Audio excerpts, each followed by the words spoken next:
Bien-aimés de Dieu, nous sommes réunis ce 27 janvier 2025 autour du texte tiré de l'Évangile selon Saint Marc, chapitre 3, les versets 22 à 30.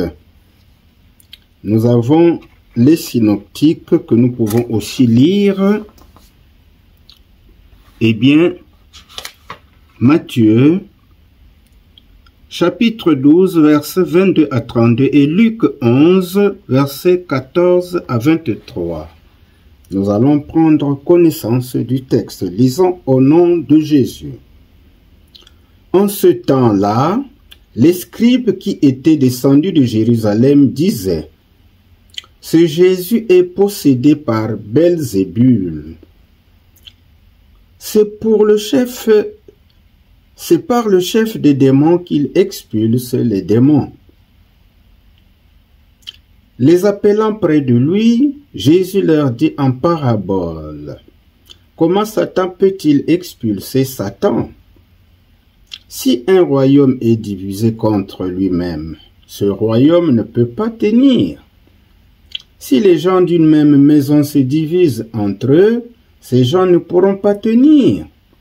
Si Satan s'est dressé contre lui-même, s'il est divisé, il ne peut pas tenir. C'en est fini de lui. Mais personne ne peut entrer dans la maison d'un homme fort et piller ses biens s'il ne l'a d'abord pas ligoté. Alors seulement il pillera sa maison. Amen, je vous le dis, tout sera pardonné aux enfants des hommes, leurs péchés et les blasphèmes qu'ils auront proférés. Mais si quelqu'un blasphème contre l'Esprit Saint, il n'aura jamais de pardon. Il est coupable d'un péché pour toujours. » Jésus parla ainsi parce qu'il les avait dit: « Il est possédé par un esprit impur. » Disons Amen. Alors, essayons d'explorer ce texte pour le rendre plus accessible à notre compréhension. Eh bien,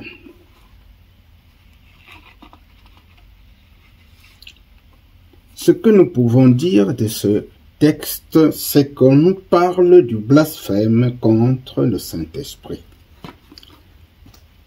Les scribes accusent Jésus de lien avec Satan.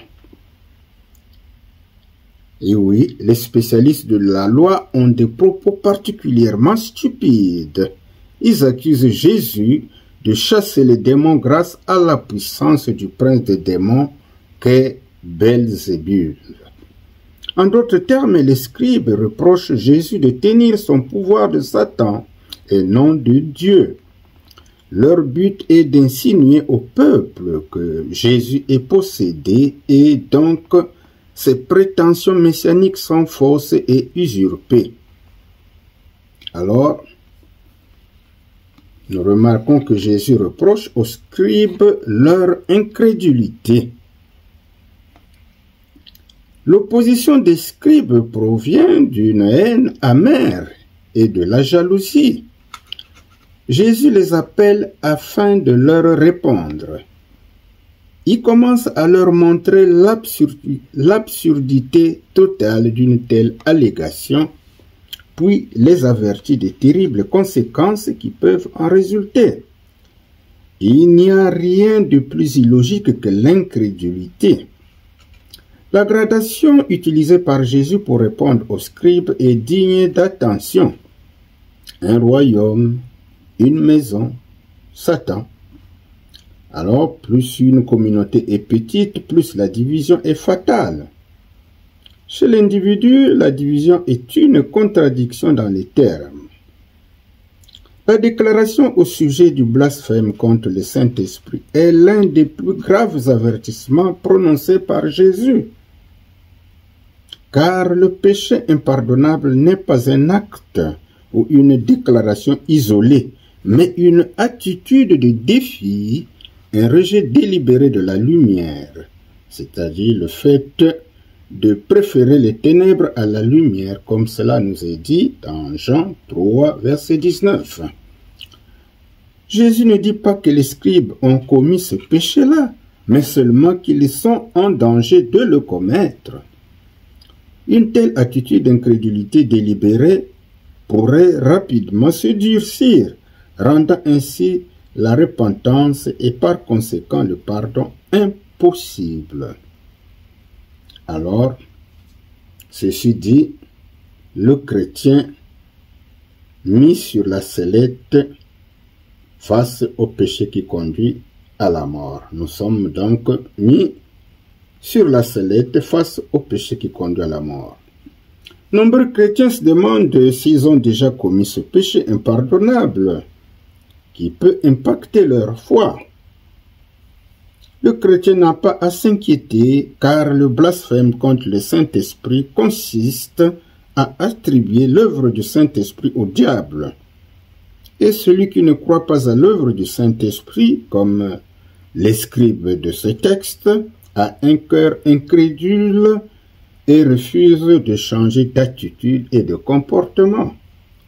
Il s'agit en somme d'un rejet délibéré et répété du Saint-Esprit qui constitue, voulais-je dire, le blasphème contre lui.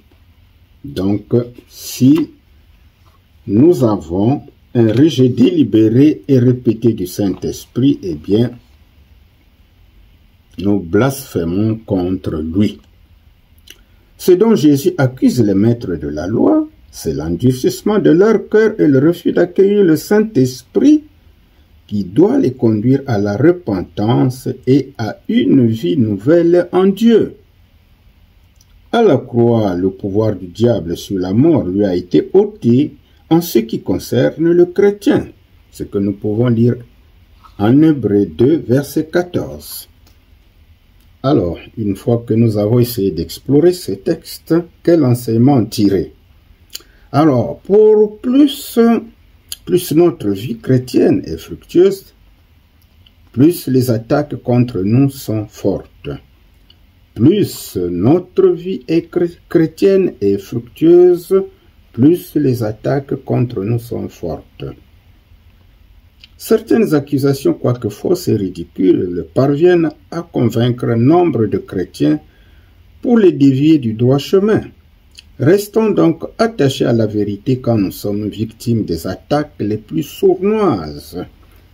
Il faut donc être conscient que Satan est très actif et ne fait pas de cadeaux aux enfants de Dieu quand on lui ouvre la porte de manière consciente ou inconsciente. Restons attachés au Christ, le Maître de toutes choses. Puisse Dieu nous accorder le discernement nécessaire pour savoir accueillir les œuvres du Saint-Esprit et rejeter celles du malin. Voilà, mes bien-aimés, ce que nous avions pu rassembler comme éléments. Vous pouvez approfondir la méditation. Que Dieu vous bénisse. Amen.